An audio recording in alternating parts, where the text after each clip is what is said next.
You're listening to Precinct 444, a podcast network from the National Law Enforcement Museum. Today, we're bringing you an episode from Lifeline, offering a holistic wellness approach focused on supporting American law enforcement, promoting resilience, safety, and survivability. Welcome to our third and final episode inside the National Traffic Safety Summit. So far in the series, we've heard presentations made during the first ever National Traffic Safety Summit held at the National Law Enforcement Museum in July 2022. Today's conversation brings personal insights and reflections on the summit from our Officer Safety and Wellness team. Let's hear from Troy Anderson, Executive Director of Officer Safety and Wellness, and Nick Breul, Senior Project Manager.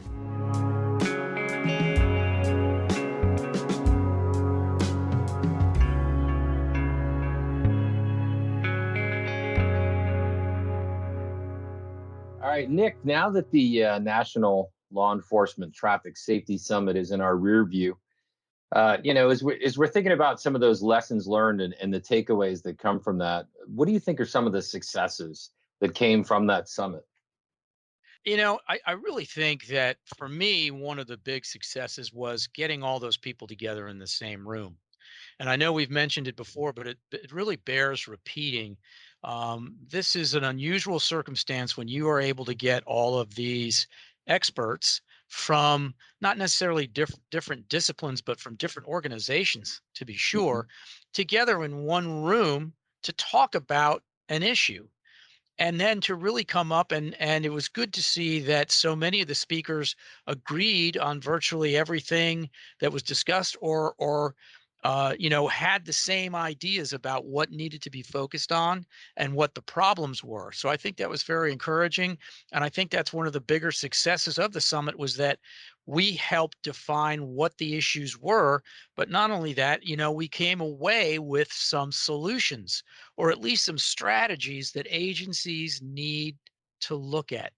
And there were some very strong recommendations made by our speakers, Gordon Graham, Tom Durlam, Todd Lease. Almost every speaker had a major point that they wanted to drive home, whether it be about seatbelts or body armor, or about making sure that we stop these driver's side, left-hand side approaches and go to a right side passenger approach. So I think there's a lot of information. We published the report not too long ago, and you can find that on our website. And I think in that report, it really details sort of those main 10 takeaways that were identified with some insights from each one of those speakers. So, for me, the summit really was a success on those levels of getting everybody in the same room to discuss a problem and then being able to push out actionable suggestions and solutions for how we can reduce roadside crashes and struck by crashes. I agree. It's funny. You brought up. This really was a first of its kind, bringing together of the greatest minds in traffic safety. And one of my takeaways from this was honestly the fact, like you said, was that so many people agreed, and I really thought that people coming from so many disciplines, even though like-minded, and of course everybody trying to achieve the same goal of traffic safety, but I would have thought that there would have been differing opinions, and to have so many people come together and agree on so many different topics, I just thought it was sort of like, I think that really helped drive the point home to the audience and to the, certainly the viewers that were watching it virtually. And one of those things is, what Gordon Graham kept going back to, and that's, if it is predictable, it's preventable. And all of those things very much, I don't want to say all, that's a broad brush, but many of the things that we were talking about are preventable. And you talked about the positioning of vehicles and TIMs and passenger side approach and lighting and wearing reflective vests and even wearing your soft body armor. I can recall an incident that I was involved in many years ago when I was a younger trooper, and I was trying to arrest a DUI subject who took off with me sort of hanging out of the vehicle and then crashed into another vehicle, and I injured my back. But it was very clear that had I not been wearing my protective armor, the injury to my back would have been substantially worse. So, I think that if it is predictable, it's preventable, and those messages that were going out, I think were so profound that I think it really caused a number of people to begin a conversation that I hope is continuing. And then to be able to bring in people like Senator Dick Durbin and Senator Tammy Duckworth, and to have Val Demings come and take the time out of her very busy schedule to come and address these topics, to really open the day and open the minds of the people that were in there and saying, listen, your government supports you. We support you. We understand that this is, far too many lives have been lost to traffic events. And, this is really a coming together of the best of the best. And, it was such a great day. I knew it would be a great day, but in the end, I think it was even better than anybody could have expected.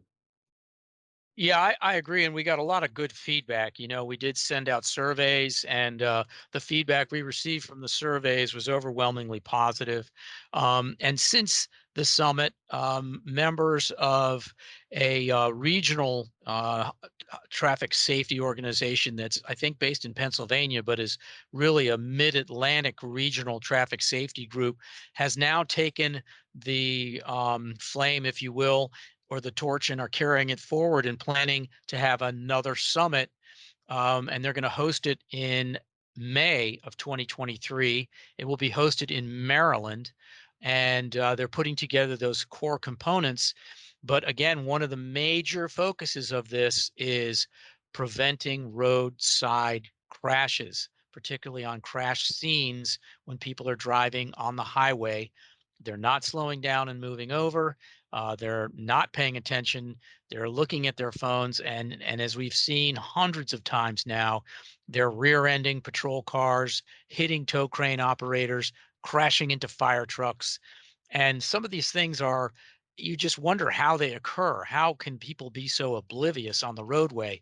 But it clearly is a problem. And this other group that is Todd Lease from the Pennsylvania Turnpike Commission is part of it. He's one of the driving forces behind picking up the mantle and carrying it forward so that the conversation continues. And one big part of that conversation is, okay, we got law enforcement. We're going to bring fire. We're going to bring towing and recovery into this. Who else do we need? Who else needs to be part of this conversation? So our summit has sort of blossomed into, I think, drawing in more people who are affected. And I mentioned in the summit that we had members of the National Transportation Safety Board, who traditionally investigate aircraft, train, and large motor carrier crashes, right? Mm-hmm. Transportation tragedies where a plane has crashed, but they're looking at this epidemic of roadway struck by crashes, and they're now a part of the conversation. And so on that level, I really think the summit was very successful. I agree with you. And one of the pieces that came out of this for me is one of our panelists, Sheriff John Wetzel, who always provides such terrific information, who's been involved in this vocation for 5 decades, had approached me afterward and asked me to travel to Oklahoma to speak to the Oklahoma Sheriff's Association, which I'll be doing. I'll be traveling out there and addressing their audience on the 5th of October in Oklahoma City, and really looking forward to, bringing the messages of officer safety and wellness, but including a big component of this summit and some of those lessons learned, because I don't know that we can hear this enough. And it's very clear when you were listening to all of the presenters, including yourself, Nick. Everybody is really behind driving these numbers down. And when you look at things that are preventable, when you look at the fact that technology is, there's emerging technology every day that is providing more safety measures, more opportunities for survivability. We really got to get this message out, and I think this was a terrific step for us to take that first giant leap to bring these folks together. And you're right, that conversation is continuing. And I think by having these folks together, by producing it the way that we did it, and then coming out with the summit report afterward that really brings together all of those thoughts on paper, just by looking at that, especially from the standpoint of a police administrator or a commander or a supervisor, or even somebody who's involved in training. I think we really recognize that this is one thing that, complacency seems to get in the way of many, many times. And that is, and Gordon Graham gave a great story during his presentation, where he talked about standing on this specific bridge for the first time as a young California Highway Patrol officer. And he was experiencing, as trucks were going by, that the bridge was moving and cars were very close, and they were coming by at high speeds. And he sort of discussed that fear factor that he had of being up there for the first time, and maybe the second time it was a little bit less, but still existed. But by the 50th time he was out there, he really sort of began to get very accustomed to being up on that highway in that one particular spot. And I think that's when you do start to let your guard down a little. Maybe you're not putting your reflective vest on. Maybe you're not using whatever equipment is provided to you, whether it be electronic flares or those sorts of things. And this is a really terrific reminder, bringing people together, because so many of these things are things that we were all trained in the academy in. These are things that we know are part of the tools on our tool belt. However, we tend to not go to those because we survived it yesterday and we survived it last week. So of course we're going to survive it today. No, that's right. That's absolutely right. Same by thing with looking at those seatbelts. numbers. You're right. You're right. Exactly. We know by looking at those numbers that that's not a reality. It's a reality, I think, that we create in our own mind. But unfortunately, that reality that we've created allows us to keep our guard down. And it's not until we lose one of our own, and then we look at these staggering statistics, that we realize that this has kind of gotten ahead of us, and these numbers have been trending in the wrong direction for a while. And by bringing people together, I think we've all had independent thought that we see these numbers going the wrong direction. But by bringing these terrific thought leaders together and putting them on the same stage and letting them come from their perspective and share their experiences and their training and their knowledge base, I think that's just a terrific step in the right direction, to recognizing that that the complacency that is unfortunately killing way too many officers.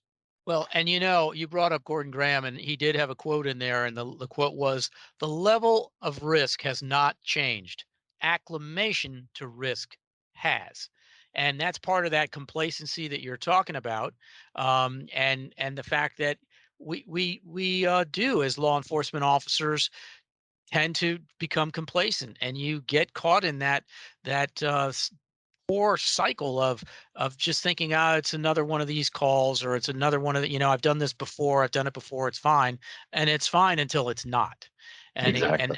And that's really what one of the other major components was from this whole thing was, and it was mentioned by a number of the speakers, was developing a culture of safety, to think safety every time you go out there. I mean, and I would remind people, if you didn't see the summit, it's available online, you can watch it, but we had the CDC presenting as well, because they're looking at this issue. What does that tell you, right? What does that tell you when you have all these entities coming together? It means you have a really big problem that definitely needs to be addressed. And I think the summit took the very first big step in trying to not only get everybody on the same page, but pushing out solutions, but getting everybody talking about the issue. I agree with you. And as I think back to the day, and when we had a retired Michigan State Trooper, Todd Durlam, there, and he was talking about the tenets of below 100. But one of the things that just really resonated with me was the courageous conversations component to that, and Yes. how difficult sometimes it is to have those conversations with your coworkers. And very often they're more than coworkers. They're almost considered a family member, an extension. And sometimes having those conversations, reminding people, listen, I don't want, I'm not your supervisor, or I may be your supervisor, but I've noticed that you're not wearing your seatbelt. I've noticed that when you jump out at a scene, you're doing a driver's side approach as opposed to a safer passenger side approach. I've noticed your soft ballistic protection is in your trunk when it should be on your body. I've noticed that you are working an excessive amount of special duty jobs and not probably getting anywhere near enough rest, and you're coming to work at half speed. So I think it's difficult, and having been a supervisor in the field as well, sometimes those conversations are difficult. Accountability is rough, and it's tough to find the proper words sometimes to approach your coworker and say, I care enough that I'm coming to you, and please don't hold this against me. But those courageous conversations need to happen, and they Yep. need to happen on a regular basis. And I don't think Yep. that they happen enough. I think we all sort of that really falls into, again, that complacency piece. And you're doing it at half speed, and I'm doing it at half speed, and it seems to be working, but it always works until it doesn't. And I think that we should all be mindful of that and be able to have those courageous conversations, because this is really about going home at the end of your shift, going back to the people that you love at home, being able to make it through your career safely and successfully. And I think one way to get to that end zone is to be able to have those courageous conversations when you see your coworkers that they're maybe not following all the proper safety protocols, but have that conversation, because you don't want to wish one day that you had that conversation if you missed the opportunity, and God forbid something were to happen to them. Yeah, and I definitely appreciate that and agree that for us as police officers, and specifically for me in traffic safety, so much of this is within your sphere of control, as Mhm. opposed to rolling up onto a domestic violence call and all of a sudden the guy starts shooting at you from inside the house, or someone, something breaks in front of you, and you don't have a chance to anticipate it tactically or whatever. But driving down the road, being on the side of the highway, you can wear your seatbelt, you can wear your visibility vest, you can position your vehicle so it doesn't run into you if it gets rear-ended. You can wear your put out additional lights. There's so many actionable items. And back to what you said at the beginning of this conversation, if it's predictable, it's preventable. And again, many of the speakers pointed out that none of this is new. This is not new, Right. but we seem to have a reticence to want to take the actions that are necessary to mitigate it. And yeah, some of this is expensive. When a ladder truck gets hit by a semi, that's expensive, but it saves lives. Mhm. So, it's just that, I think, for me, one of the reasons I gravitate towards traffic safety, and I'm proud of this summit, is that when you're behind the wheel, you're under control. You're under the control of that car. You can make the decision to drive safely, to remember what's important now, to have your seatbelt on. And yes, your body armor can protect you in a crash. And we gave the example of an officer who had his body armor when he was struck from the rear, and he said that lessened his injuries and protected him. And we were just down in Florida filming a trooper who was struck at a crash scene. He actually saved Mhm. a man from being injured and possibly saved his life by pushing him out of the way before the car spun and hit him. And he had his body armor on. And I had asked him, I said, "Do you think that helped protect you?" And he said, "Oh, he said, I hadn't thought about it initially, but now that you mention it, for sure, having my vest on helped protect me from further injury." Sure it did. And I mean, really, when you look back on this summit, and Nick, you have every reason to be proud of it, because your tireless work that went into really making this a reality. Just it's amazing. I laud your efforts. But is the entire summit essentially was like one big traffic safety video, right? We look Yeah. at our safety messaging that we put out on a very regular basis, right? Several a month going out in social media, between our relationship with NHTSA. And I just, as each speaker was going up, I'm thinking, okay, this is another traffic safety video, and here comes another one, and then Gordon Graham is talking about his 10 top problems for law enforcement traffic safety, and as he was going through them, all I could think about was a poster that should be, maybe above every doorway in every law enforcement agency in this country, reminding people about things like fatigue and distraction and complacency, and and tire deflation devices and speeding and all the things that we discussed that day. All of those key takeaways. And I just, it was actually just like watching a traffic video. And it's just, as I look back on the summit report, I think it's just a terrific tool. And And I hope it finds its way into the hands of every law enforcement officer in this country, and they take the time to read it. It doesn't take that long. Read through it. There's going to be takeaways, I assure you. Even as a retiree, for me, there were takeaways, and I look back and think, by the grace of God, go I, because I was very fortunate many times where I had some close calls. But the takeaway is that there are proactive steps that we can take to make us more resilient, to make us safer out there. And I think if that's the only takeaway, if the only takeaway is this summit saves one life, then it was worth its weight in gold. So I think that there were a lot of people that left with new nuggets. I think there were a lot of people that were reminded of old nuggets, and I think that those nuggets are going to be life-saving measures. Yeah, no, I agree, and that's really the whole point behind it. And I'm sure it's personal for you. It's personal for me, having been on the scene of an officer who was trapped in his vehicle after colliding with a telephone pole, and he did not survive, and didn't have his seatbelt on. And I can't say that that would have made a difference in this particular instance because it was a very violent collision. But of course, he was speeding to a call.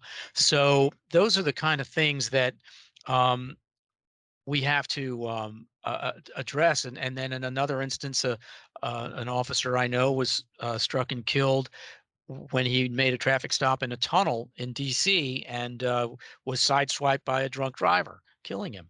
So, it's personal for me. And again, those instances all speak to what it is we're trying to get people to learn to avoid. And if we can't do anything but learn from the other incidents that have happened and have us look at those videos and say, okay, I don't want that to be me. And the same Mhm. thing with all these things that came out of the summit, we can certainly do better. And as you mentioned, 2021 was a horrific year for struck by crashes, with the numbers doubling from 2020. And that's, none of them are acceptable, but certainly when we see a huge increase like that, something has to be done. Right. I would direct every listener to take a look at our website at nleomf.org and go to Officer Safety and Wellness. Read this report. Watch the summit in its entirety. It's on there, and know that our team is a resource for you. There's a number of different things, including other programming that we have on there. Our Destination Zero programs, of course, Safe Leo, NHTSA, which is what we're discussing now. We have a number of projects, and of course our newly launched ambassador program. But go on there and take a look. Download this report, share it with your coworkers, share it with your training officers, share it with your administrators. Let them know that that you're looking out for everybody else too. Have those conversations, have those courageous conversations, and remind yourself, if you're going out on patrol every day, am I using all the tools? Am I using all the training at my disposal in order to ensure that I get home safely at the end of the day? And these things don't necessarily only apply to traffic safety. They apply to everything that you're doing out in the field. We look at the firearms numbers; they've gone up significantly. Firearm deaths in this, for law enforcement in this country. Are we doing all the things that we know to do, all the things that we've been trained to do, and all the things that we've been equipped to do? And if we're doing those things, that's fantastic. Pass that along to somebody else.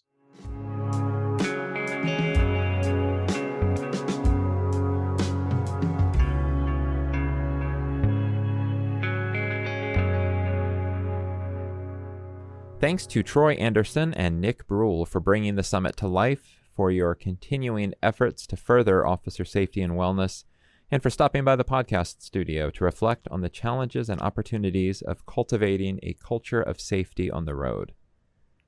Thanks as well to Christopher Mitchell, our Manager of Digital Content and Strategy, for producing today's episode. And many thanks to you for listening to this episode of Lifeline, a Precinct 444 podcast from the National Law Enforcement Museum. We hope you enjoyed this episode and this 3-part series, and will join us again for more content from Lifeline. Please subscribe to Precinct 444 on your favorite podcasting platform to stay connected and to receive our latest content as soon as it drops. And we would love to hear from you. Send in your questions, comments, and feedback to Precinct444 at nleomf.org. nlf.org. You can help us make our content even better. The National Law Enforcement Museum is located at 444 East Street Northwest in Washington, D.C., and is dedicated to telling the story of American law enforcement. We expand and enrich the relationship between law enforcement and the community through educational journeys, immersive exhibitions, and insightful programs. Find us online at lawenforcementmuseum.org. Until next time, stay safe. We'll see you at the precinct.